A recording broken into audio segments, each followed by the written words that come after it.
అంత కాబట్టి it's a natural phenomenon. ఏది మనకి న్యాచురల్ ఏది టెన్షన్‌కి గుండె దడ రావటం అనేది న్యాచురల్. కానీ ఆ టెన్షన్ ఊరికే వస్తుందనుకోండి, అప్పుడు ఆ టెన్షన్‌కి మందులు వాడితే ఈ గుండె దడ తగ్గిపోతుందనమాట. రెండో ముఖ్యమైన కారణం ఆల్కహాల్. ఆల్కహాల్ ఎక్కువ తీసుకుంటే గుండె రేట్ ఎక్కువ కొట్టుకుంటుందనమాట.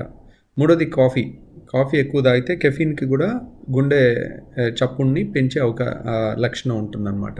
ఇక ఒక డిగ్రీ ఫీవర్ పెరిగితే 10 పాయింట్లు గుండె చప్పుడు స్పీడ్ పెరుగుతుందనమాట. 10-15. సో, అట్లా ఫీవర్ వచ్చినప్పుడు కూడా చాలామందికి 110 అలా గుండె కొట్టుకుంటా ఉంటుందనమాట.